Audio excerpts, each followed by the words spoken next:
everyone. Welcome to this podcast, Talks with Tech Founders and Leaders. This is Nita, your host. Today we had a very unique guest with us, George, who is a professional photographer working in Berlin. But did he start his career as a professional photographer? No, he actually was in tourism industry before, founded a company there, then worked in IT with different databases, founded his own company in IT sector then, worked for Microsoft for 10 years, and then he moved to professional photography as a full-time career. We talked about a lot of different things, which included challenges in shifting from one career to another career, creating the different brand in this new industry, his learning along the way, and also about photography. So stay tuned for more and hope you enjoy listening to this one.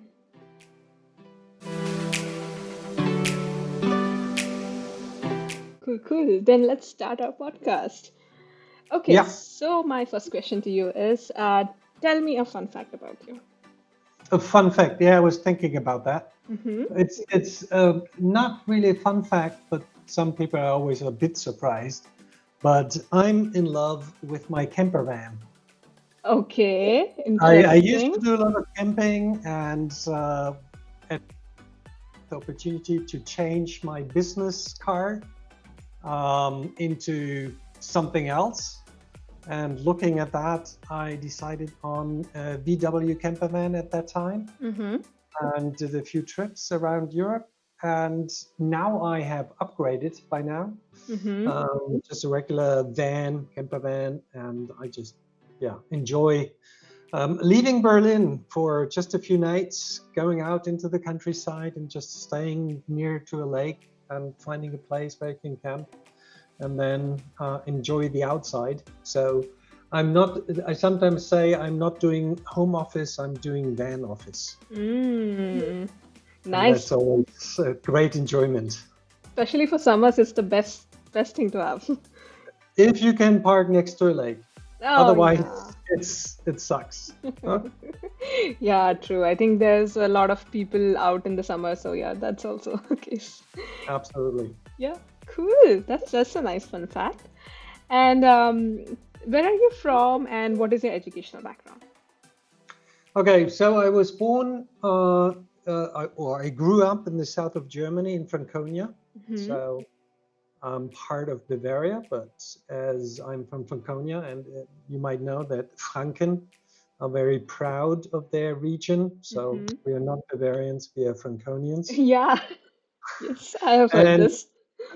grew up in Erlangen, had the opportunity to study abroad. Hmm. So after military service, I went to the US Hmm. and actually studied photography and Spanish over there What? because So much of combination.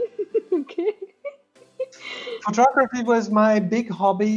Uh-huh. Uh, English I had learned in school, so I Hmm. figured what other languages there, and I figured traveling because I like the US and Hmm. thought like, okay, what else is there? And then of course there's Latin America. So I figured, okay, if I want to go to Latin America, I have to learn Spanish. Mm. So Spanish it was, and at that time I was planning on working in the tourism industry and focusing on Latin America as a destination. So coming back to Germany, I started studying in Berlin because Berlin has the Latin American Institute, Mm. and I did economics and Latin American sciences.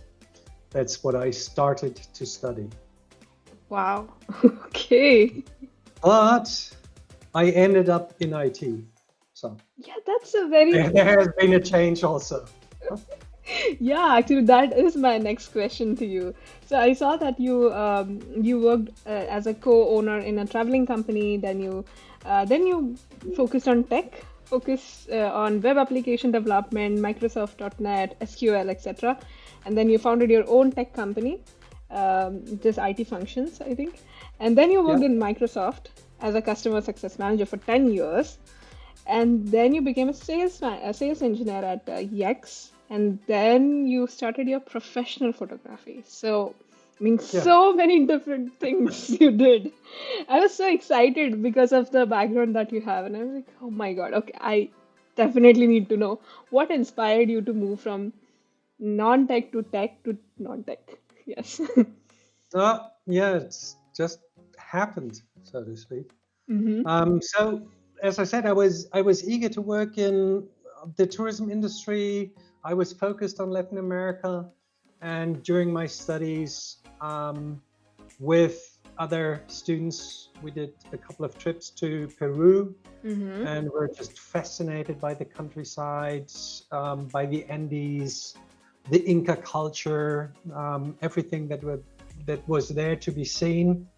And with local agencies, they did mountain bike tours and rafting tours, and they were all excited about us being there. Mm-hmm.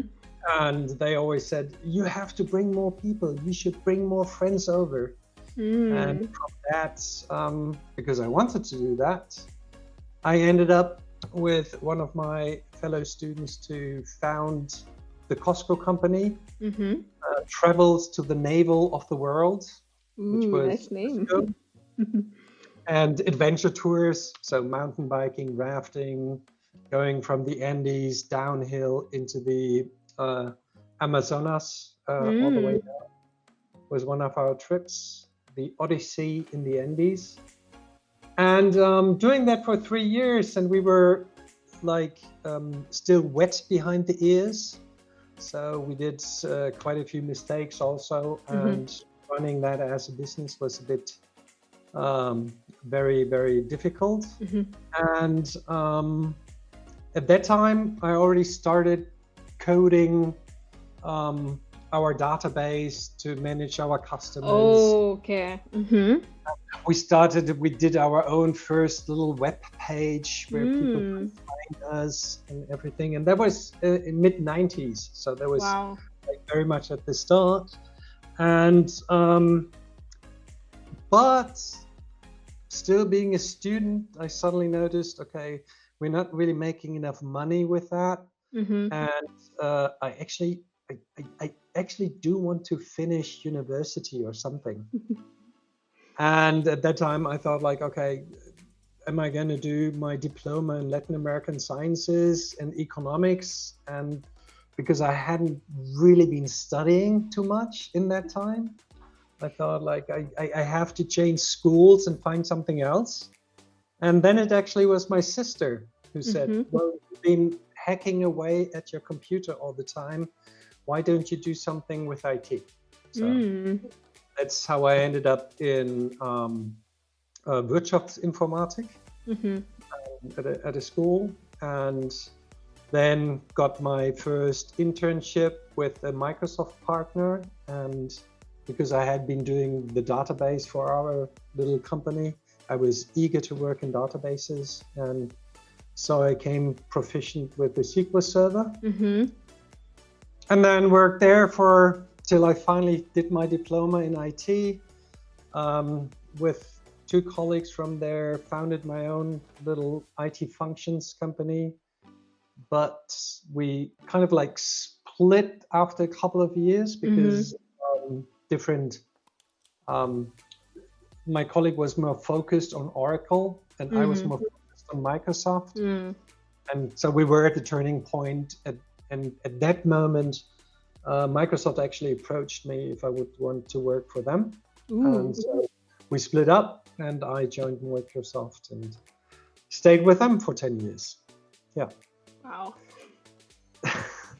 And of course, photography always followed me along because Mm-hmm. with the travel agency, we did the typical slideshows telling about our trips, our Mm. travels. We did a lot of photography on those trips.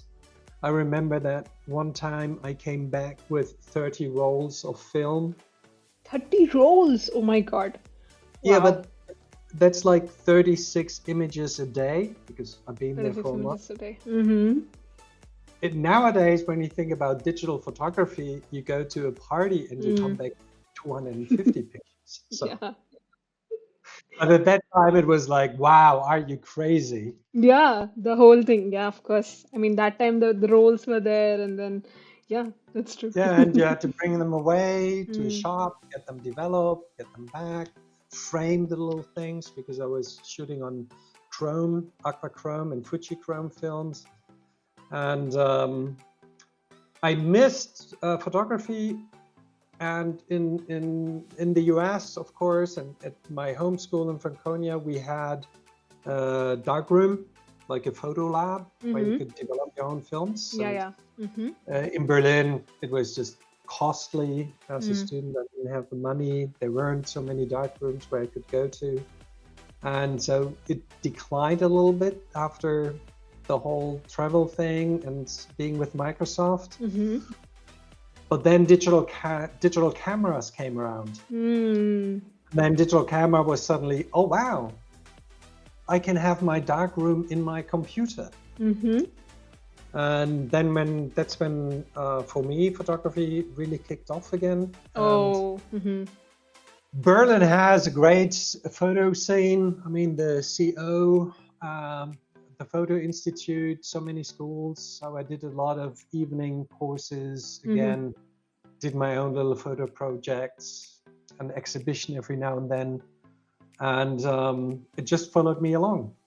But uh, work became, or I think that work became more and more intense.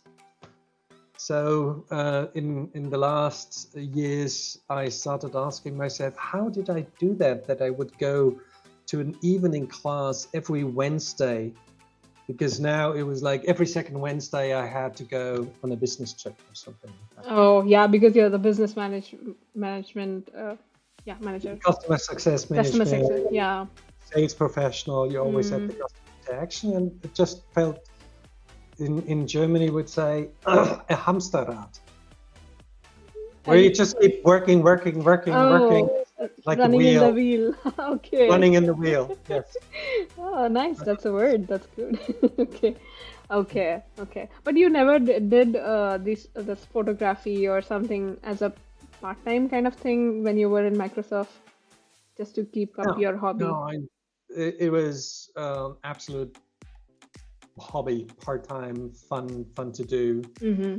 I invested some money into doing those exhibitions or something like that, but it was nothing I charged anything for. It was just me doing it as Mm-hmm. as a hobby. Okay. But leaving Microsoft, when I left Microsoft, I was like, okay, I'm going to change things. I went on my van trip, Mm-hmm. but Yext came along and sounded to be like a really attractive company coming from New York City, everything, new up startup vibe. So I joined them. Mm-hmm. And after 2 years, friends of mine said, "Didn't you want to change something? You're back in the same running wheel again." Mm-hmm. And I noticed, actually, yes, I am.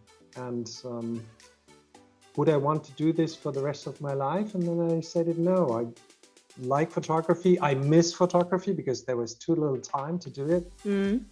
And then some other circumstances appeared, and I said, okay, no. I'm going to leave. So I quit my job with Yext. I still have very fond memories of the time there, and a lot of colleagues that I meet every now and then. So no hard feelings there. Mm-hmm. And and then started my own business as a photographer. Mm-hmm. So kind of digital cameras and these kind of things pushed you towards photography, and then you tried it, and then you're like, "Ah, I really want this. I really like this, and this is something I want to do for rest of my life," kind of. Um, Yeah, well, I remember the time in the US when I was studying photography. Every mm, now and then I was asked, do you want to do that professionally? Do you mhm, want to become a photographer? And at that time, this thought seemed to be too far away. mhm, I was like, no, I'm not good enough. Or, of course, my father came from an academic background, mhm, and he was like, my kids really should go and learn a proper job and go to university and study.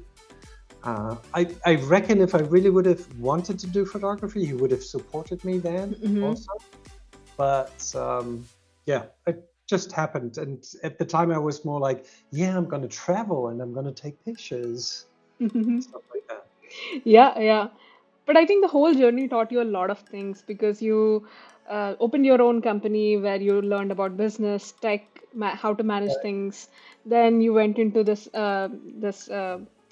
sales success manager role where you talked to a lot of clients and then you understood how Yes. to do the business there and then the whole thing. And then later with next you were like, or Yex, sorry, with Yex, you were like, okay, I know that I want to switch to photography, and that was a conscious decision for you. So yeah, I think the whole journey, I can see a lot of learnings there, and I'm super excited to just take those things out. Yes, but I can see the inspiration there. Yes, it was always there in the photography. Well, one little note. I quit Yext because I felt like I want to change something. Mm-hmm. The idea of photography was there, but I wasn't sure if I'm really going to do that. Oh, okay. So because like really, and so I picked like a bad time to quit the job, and on the other hand, it was the right time Mm-hmm. because I quit, and a month later, all of Germany went into lockdown because of the Corona COVID. pandemic, Mm-hmm. and that actually forced me to stay at home, more or less. Mm-hmm. And so I had quite a bit of time to really think about what will the future move be, what is the risk, what could go wrong, if I want to do it, how am I going to get clients, blah, blah, blah. Mm. All those ideas went through my head and all those thoughts. And then, yeah, then that year in November, I founded the business, or the business started. That was a good enough time for you to think. I think it was a very long lockdown and break. So, Yeah, yeah, basically half a year. Yeah. half a year. Yeah. Wow. Wow. That's nice. I think let me jump into the next question. Otherwise, Yeah. I'll just keep on asking you things. So, so how does your background in tech influence how you approach photography now? And what skills from your tech life ended up being useful in the photography? A lot. Hmm.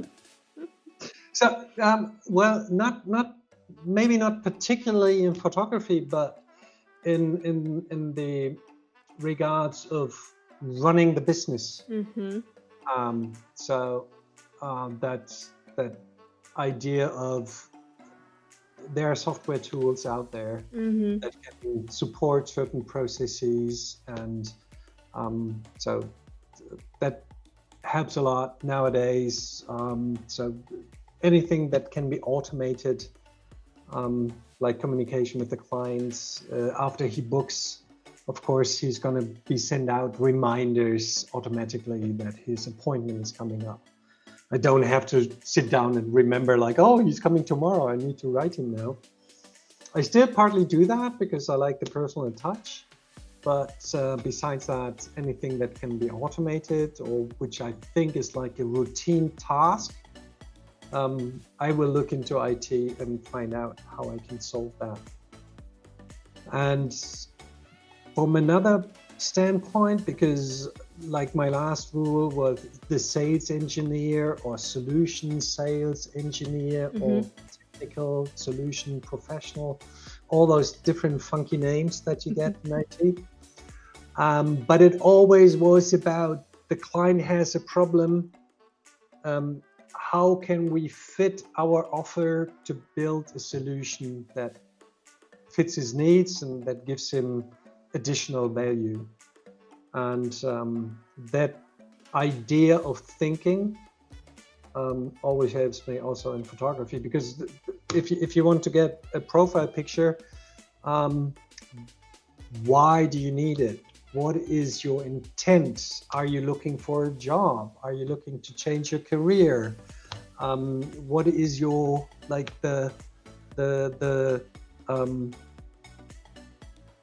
the worry to be in front of a camera? You don't know how many times I've heard, I'd rather be at the dentist than here in my studio. And I always smile because I definitely don't like to go to the dentist.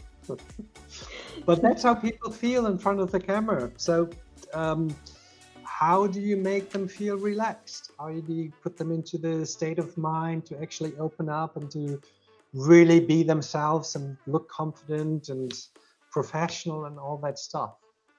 And thinking in those terms, like what is their problem? What do they want to achieve, and how can I help them along the way? Is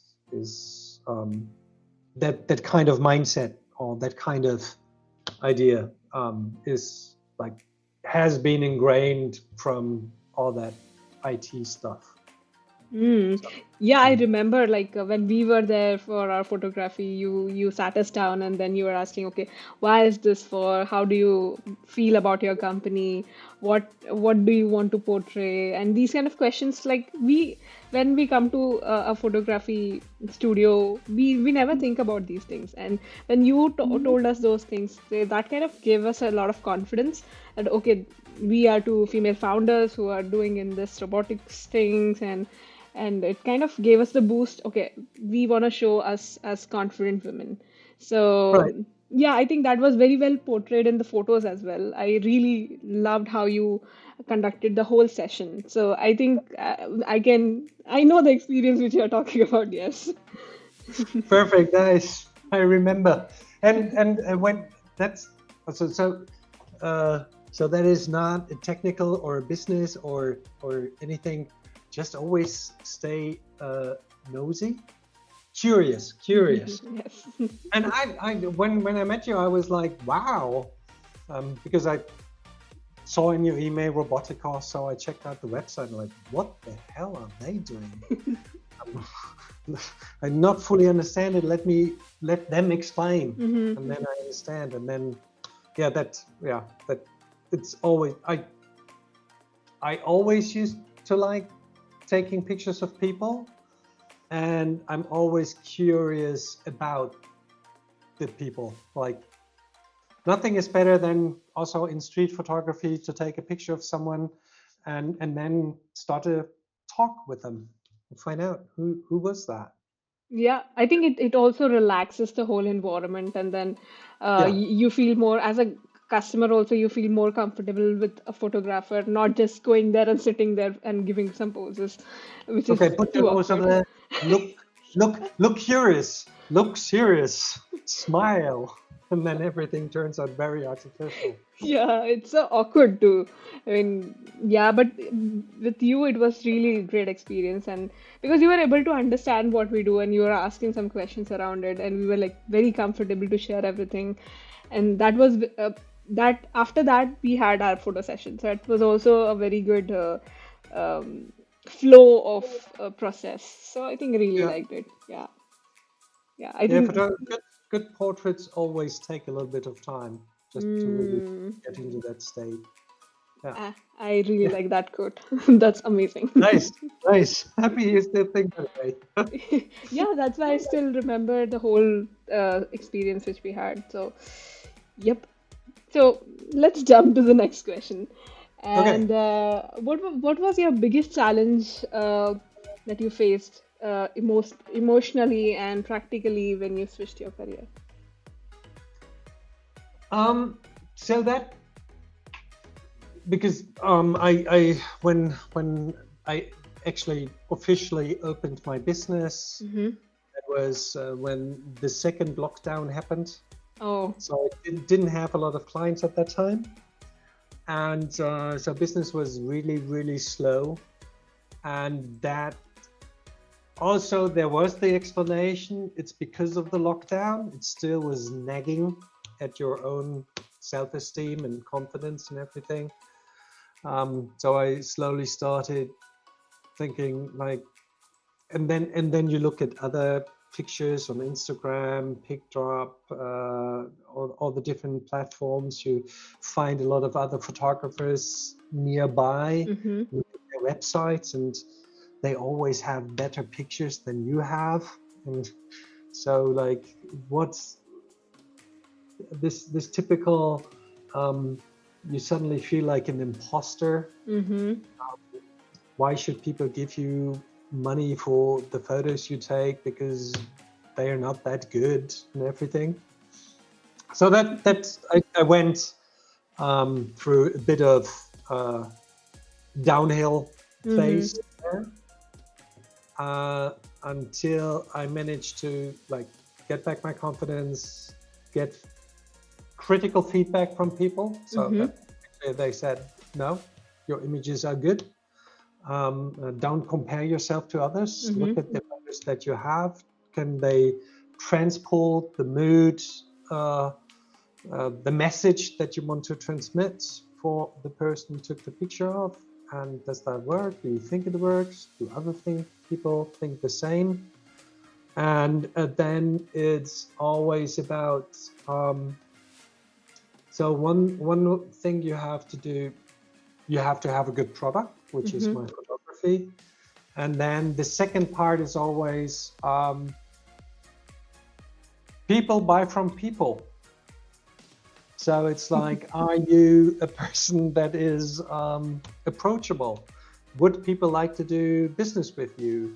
And is it easy for them to make business with you?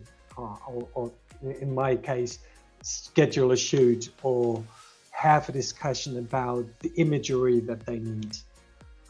Stuff like that. So that self-doubt phase was there, but I managed to get out of that. Yeah.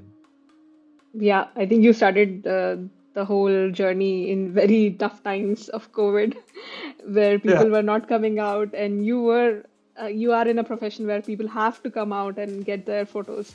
So yeah, I can imagine how much rough that phase was. But that's amazing that you recovered and you figured out, okay, this is my way, or these are the two things that I want to focus.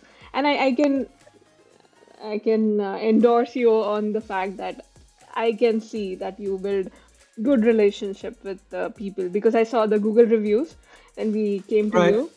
You have really amazing Google reviews, and I think people can I confirm love that. them. Yeah. They make me proud. Yes, yes, definitely. that's that's always very nice. Yeah, that's so the biggest kick I get out of taking the photos is when I actually see my images being used on a company website Mm-hmm. or on the profile of somebody I took a picture of, or if they come back and say, hey, you took that picture and I got so good feedback on that picture from you, and they are all happy and they endorse me to other people, and that that direct feedback from people is something that I really grow on. And I wanted to add one thing, like getting out, or one big challenge was to remember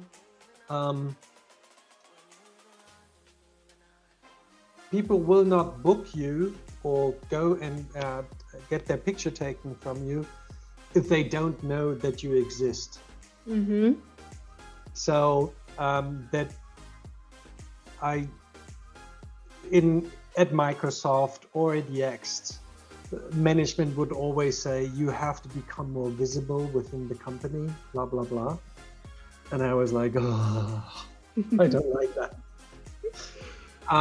But remembering that phase and then being self-employed, running your own business, you suddenly think, yeah, if nobody knows you're there, how are they going to get to book you? So getting across that and finding ways to make yourself known with your services was also a big change in how things were doing.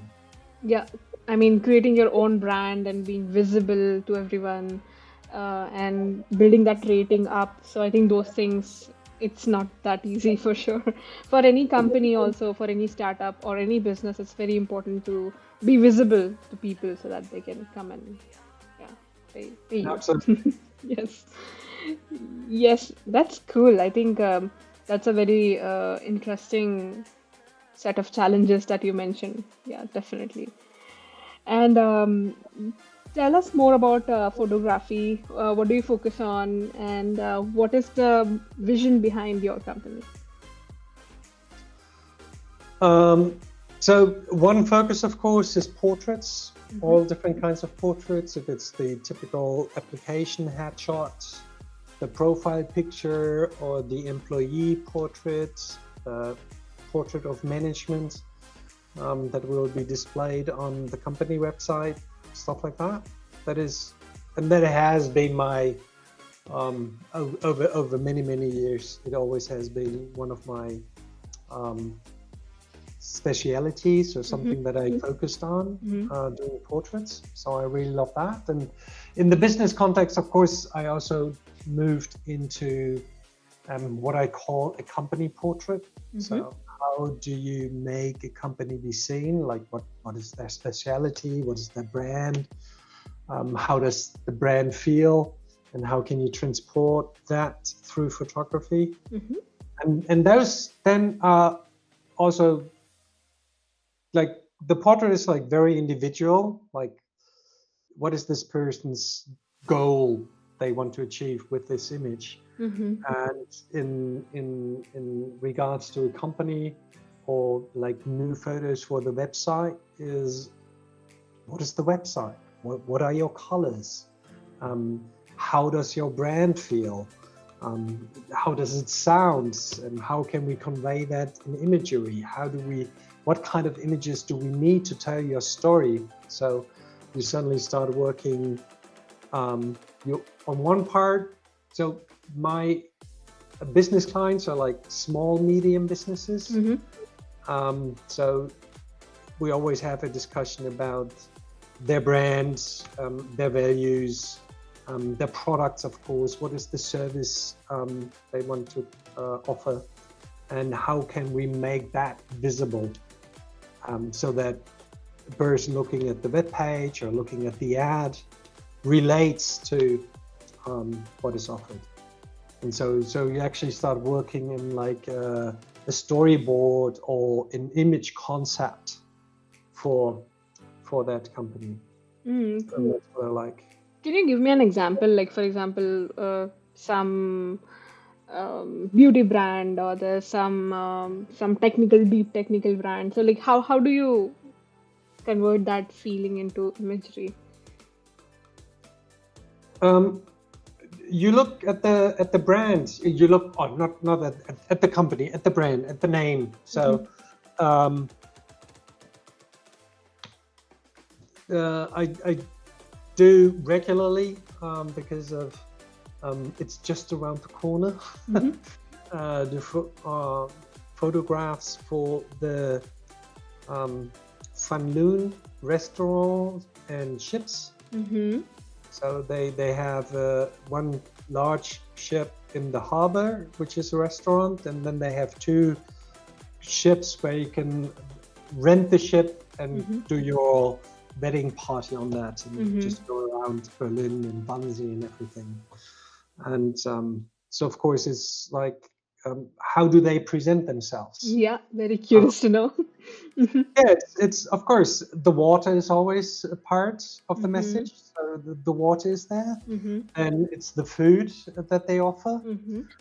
the coziness of the location, Mm-hmm. like it's on a ship, Both, stuff like yeah. that. Mm-hmm. So And sure. then of course it's if you rent the boat for your wedding party, of course, what does it look like when it's a wedding? How do they decorate the ships Mm-hmm. to make that happen? So imagery to get people like if you we're looking for something like that, or a nice restaurant. Like, how does it look? How will it feel if I go on the ship and start eating there? Like, what is the food? What does the food look like? Stuff like that. And then you look for the images. So it's a lot of wood. It has warm tones, brownish colors, stuff like that. And then of course the ship on the Landwehrkanal in the sunset. So it's also mood images. So you try to get people into a certain mood. In regards to van life, when I sold my van, my first van, used, of course, I didn't have any images when I wrote the ad. Like I didn't take a photograph of the motor or if there's any rust anywhere or details. I just had images of my trips. Oh, cool. I got feedback from the people. They were like, "Oh my God, I totally fell in love with your van. It's so beautiful. I want to go on a trip right now.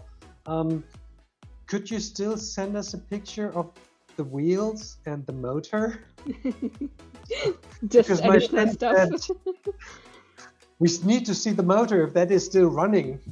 But it was just images that transported the feeling of what it would be like if you owned that van. And then everybody could relate to that. Everybody was like, wow, I can see myself cruising down this little narrow road with the beach and the sunset in the horizon. So imagery is always trying to draw you into and to put you in a certain state of feeling.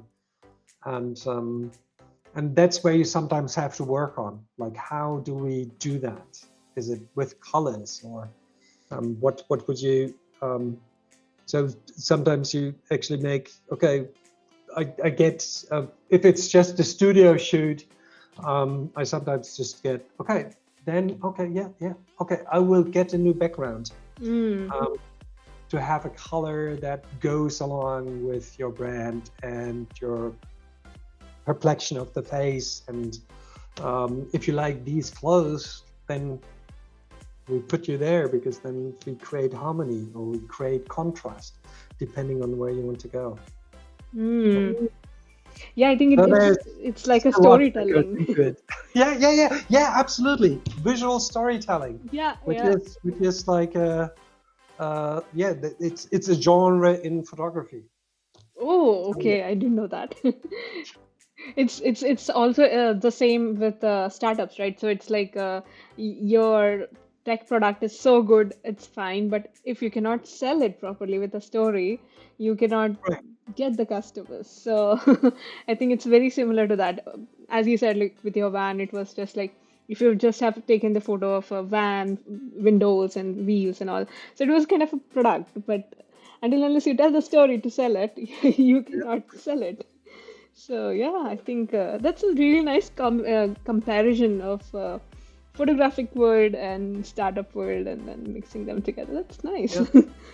Cool. It's always the same thing. Like if it's software, you have to explain what the software does and where it can help the client to solve a certain problem.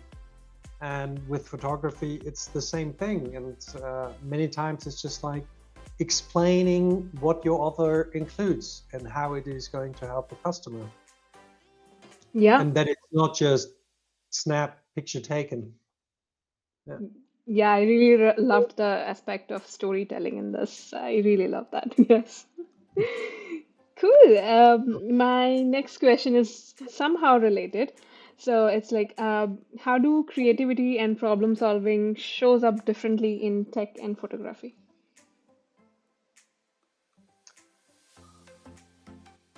So in regards to clients, I think it's the same thing. There's a problem, you think you have a solution, and you need to explain to the customer how your solution is achieved and in which way you are going to do it. But that there's always the end point, the problem, and the beginning, the problem, and the end point where the customer wants to get.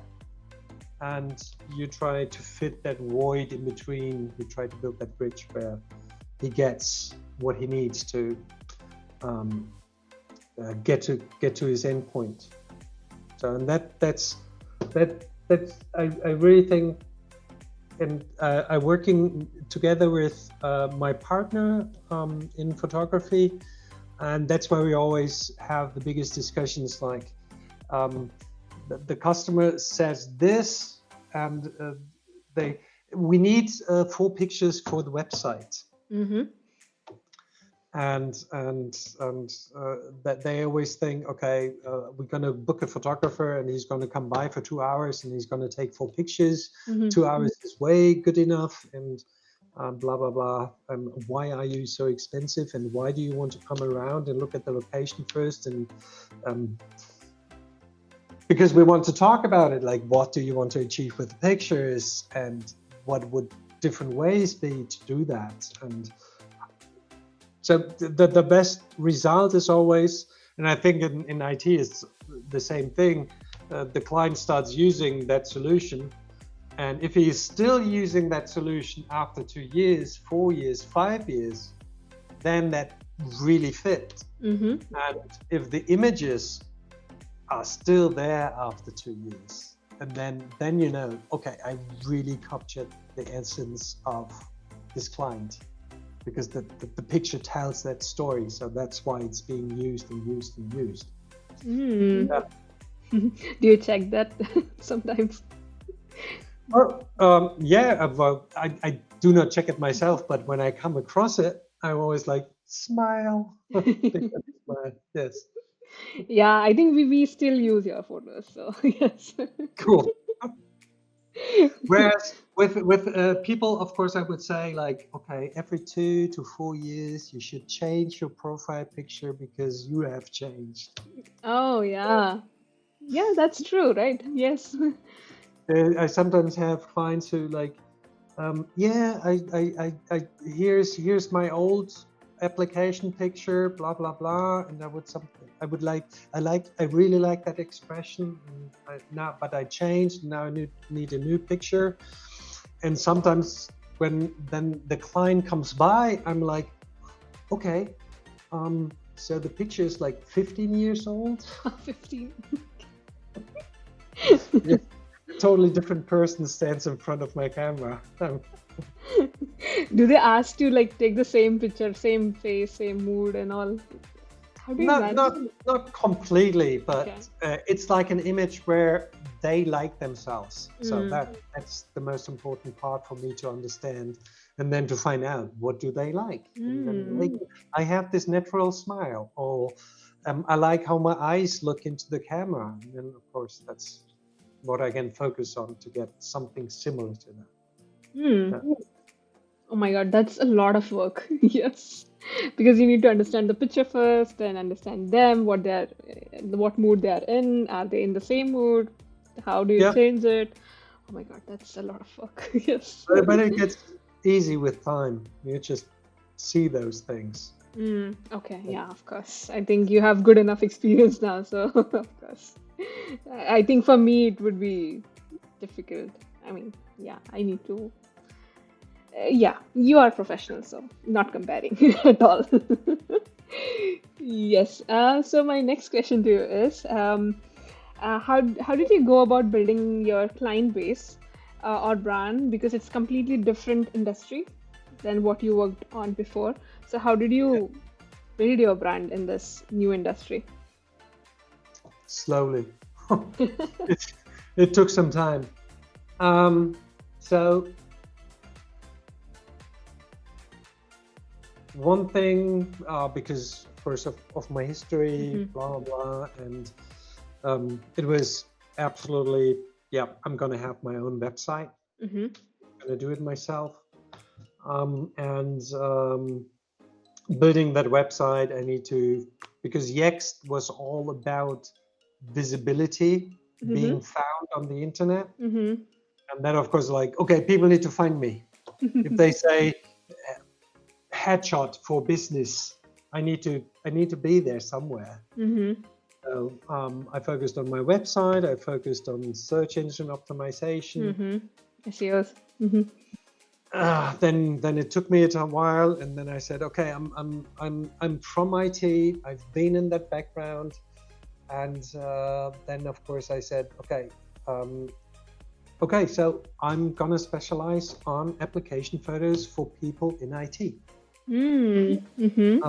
which took me a little while to actually go there, because I thought like, but if somebody else wants also to get a headshot, will they, if I write application photos for people in IT, will they think that they are not meant? But I thought like, no, everybody's going to make that transfer. Like just talking to the IT people. But of course, everybody, if somebody else books, of course I'm going to take the application Yeah. photo. But I thought about making my website talk to people. It's better to talk to one person directly. All the others will make the transfer, or maybe they're not really, they turned away. I don't know. So, then You of course, focused on niche kind of place where like only application photos or portraits would be taken, kind of, right? yeah, and on my website, on one website, I'm focusing a lot on application profile as portraits per se in the studio, more or less. I also go to the client if he has like 10 employees, 20 employees, 30 employees. Of course, those are done mostly on site, and then another website which focuses more on business photography for companies. And then, of course, talking to other former colleagues who still work in their businesses to get like a little bit of voice of mouth. Then after a while, I started investing in Google Ads, become more visible. I did a lot of Instagram at the beginning, but that kind of slowed down because I focused. I said I'm more focused on business photography. So I should go. I try to work, do networking on LinkedIn, work there, and then to find new clients in the small medium business world, I became member of business networks.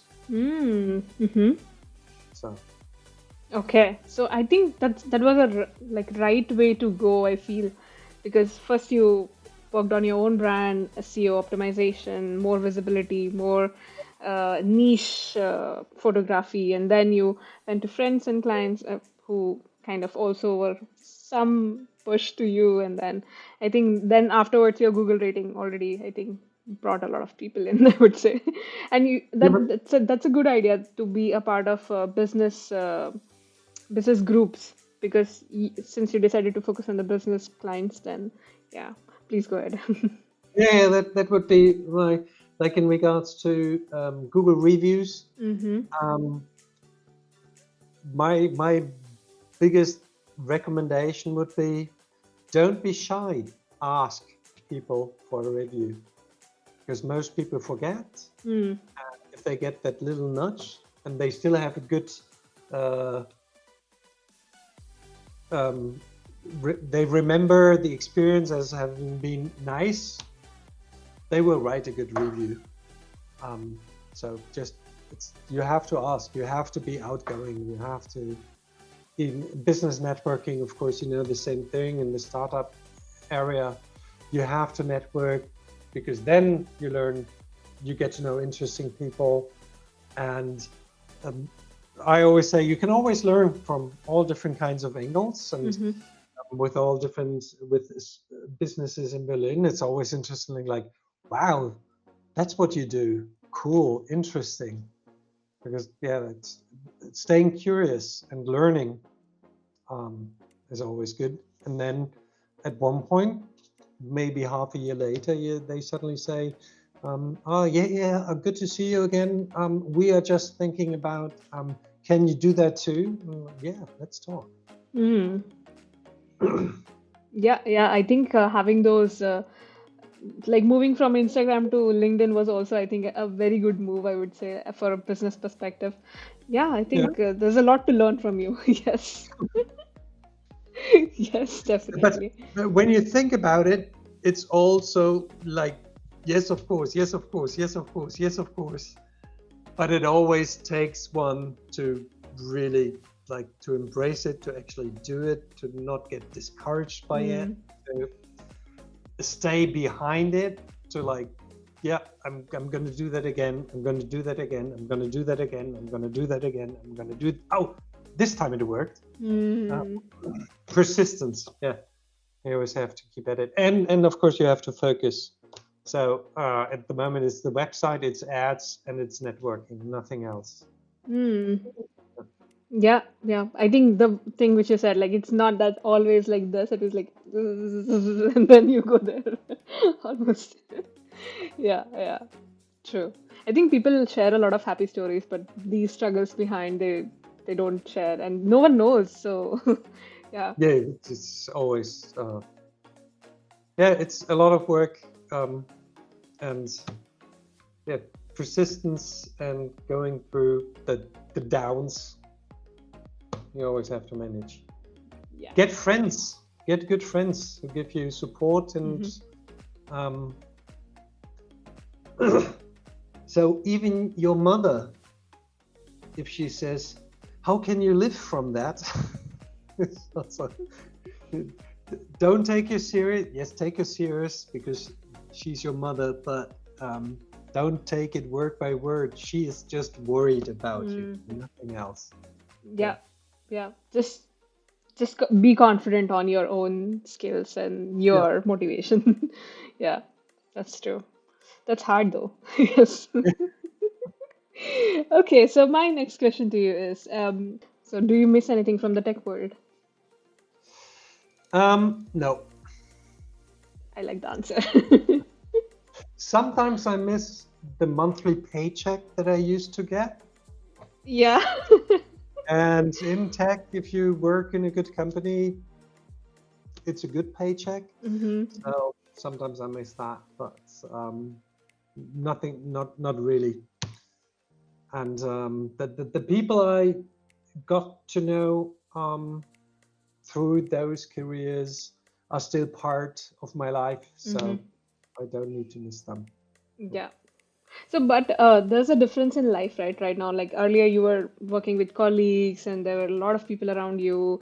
You were always discussing something, and then, as you said, one of the aspect is also the money part of it. But now you work alone and in Yeah. your own studio, and how does it feel? Like, is there any like, do you miss something there? Um, uh, Now that you said it, of course, sometimes it feels a little bit lonely. No, yeah, or like, well, I'm in a people business, so normally Mm. I regularly have interactions with clients who come in and get the photo taken. So that's always a good thing. Um, I remember the time just at the end working at EX, of course, having lunch with the colleagues, going for a walk outside, and discussing technical things or just talking about other things. Miss that. So I try to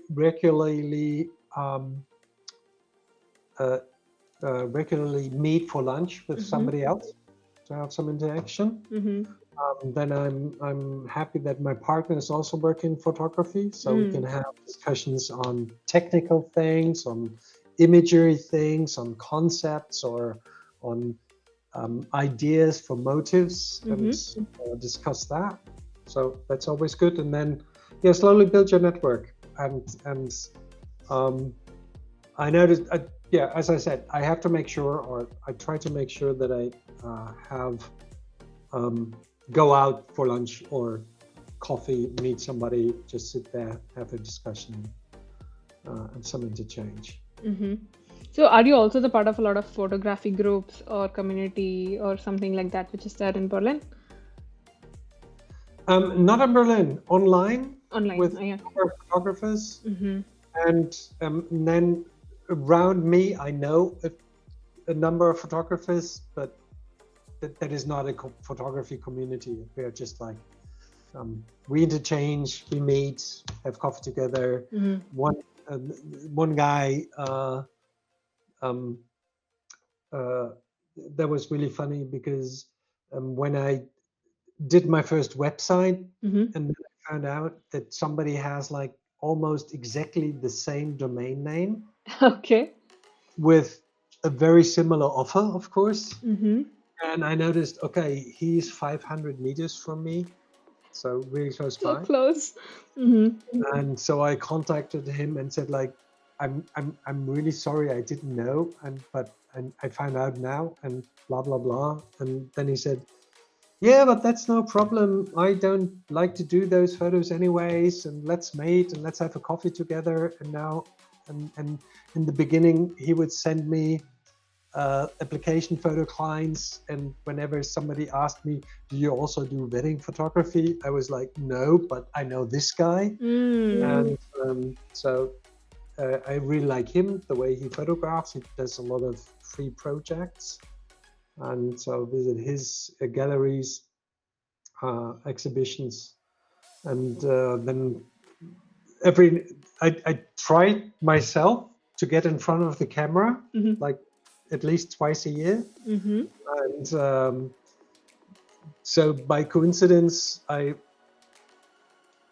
set up a session to get my picture taken.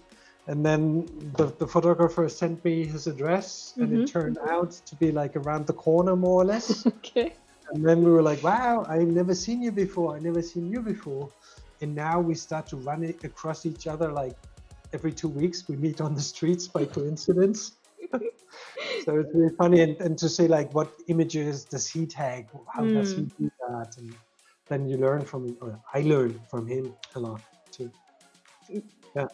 Yes, I mean, these kind of communications or communities or these kind of things are important for learning new things because sometimes you miss Yeah. on some new technology or something which comes in this industry, and then you are curious, so I think you always figure it out. So I think there's no question for you. But I was just thinking, like, it's the same for startup community also. Like, what tools are you using, what kind of marketing tools you are using, and these kind of things is always good to have a conversation. That's why I'm having this podcast actually, because I can learn from you now. So, yes. Excellent. Excellent. Yes. Yeah. Yeah, actually, we are on our last question. So, my last question to you is what advice would you give to someone in corporate life who dream to pursue in a creative path? All right. So I thought about that, Mm-hmm. and like, don't be afraid. One thing, and then plan it out a bit. Mm-hmm. Um, and what I mean by that is, um, if you have the chance within your company, and I know that especially in tech and corporate jobs, many jobs are very demanding and time consuming. Mm-hmm. But if you have a German contract, you actually have the right to do part-time. Mm-hmm. And sometimes it's just like having that open discussion with your management to be able to go into part-time. So do part-time for a while if you can, to start doing your creative thing Mm-hmm. as a side hustle. Mm-hmm. Spend time there because you still have the fixed safe income from the one side, and you can try out things. Mm-hmm. If that does not work, then make a plan how much investment you would need to Mm-hmm. start a creative career, and then decide how many more months you have to stay in your company to be able to save up that money. Because I had money saved up before I went into my career change, Mm-hmm. which was like talking, of course, to my sister and friends, and then it was like, so what could go wrong? And then what can go wrong is, on the one hand, of course, your self-esteem will be kicked a little bit because you didn't manage to be successful. But on the other hand, it's a lot of learning, and all you lose is money. And so you have to have some money saved up, where you say, okay, if I spend this money on me and it doesn't work out because I'm not earning enough money from there on, then that's okay. There's nothing bad about that, because it was investing into an experience which will maybe turn around 2 years later, and you will grab from that experience at that time and then make things better. So thinking about that, and then of course getting support from friends, playing back and forth your ideas, and especially if you try to go out there with a certain service or an offer or something like that, really think about who is your target group. How big is that? So when I think back at the beginning of my travel company, we were in the mid-90s. We were doing adventure mountain biking tours in the Andes. So, wow, that's exciting. And of course, we were like, these are the way best tours you can ever imagine. But why would somebody go to Peru when he could do downhill bike tours in the Alps? Or if he wants to go somewhere else in the Rocky Mountains in the US, why would he want to come to Peru? And then it's like, oh yeah, because of the Inca culture. And then like, who's interested in Inca culture? Okay, who else is offering tours in Peru? Oh, it's these studiosos travels, the culture, history, academia trips. But they don't ride mountain bikes. How much money does our offer cost?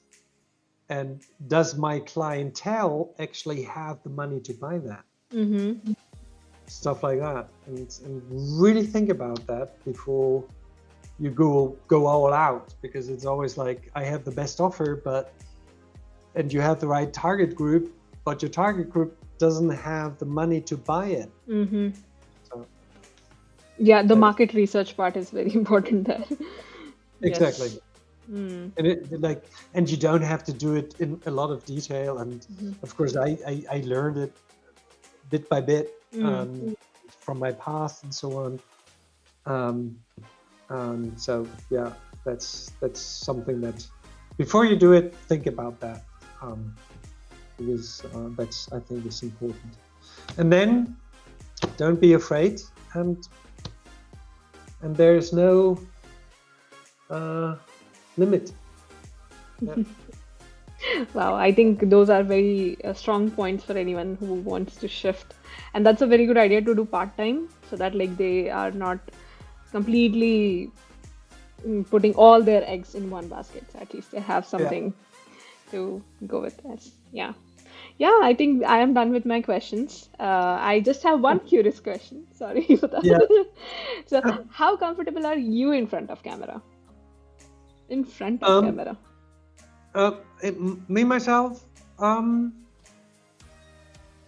not afraid of the camera, but I very much depend also on the photographer.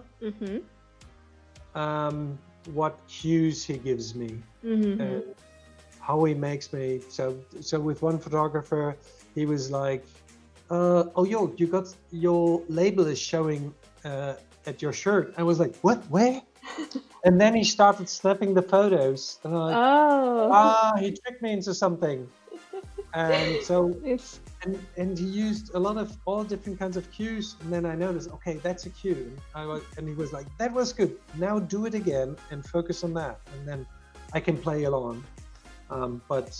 Yeah, it's on both sides. If I'm not a model, I don't know how to fully behave in front of the camera.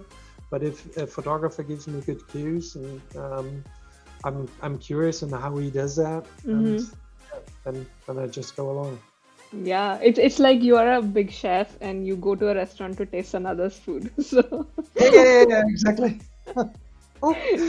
And it could be anything. Like if it's well done. I went to this one restaurant and I thought, like, I like tacos, and it's close by, and I thought, like, they just opened, and I looked inside and I thought, like, wow, I don't like the interior. It doesn't feel cozy to me. But it's a new place. It seems to be hip because there's always a line. hmm Okay, I have to go there when they open.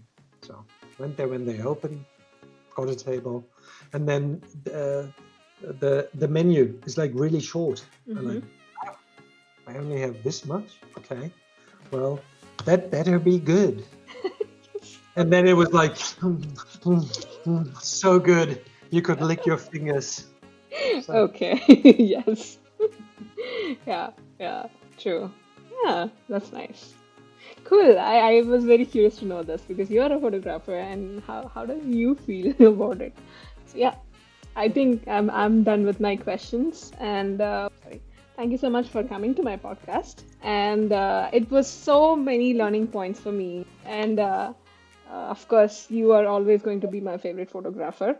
And yes, for please. yes, for any photos, I'm going to come to you. So that's for sure. Cool. Looking And forward to it. yes, and thank you so much for joining me today. Yeah. Yay, Nita, thank you very, very much for the invitation. I really enjoyed our talk. It was fun. Yeah, It's yeah. cool. I learned a lot, yes. And then I wish you all the best for your journey, Yes. Need which that. I know has become quite more exciting in the past. So it will continue that way. Yeah, yeah, I hope so too, yes.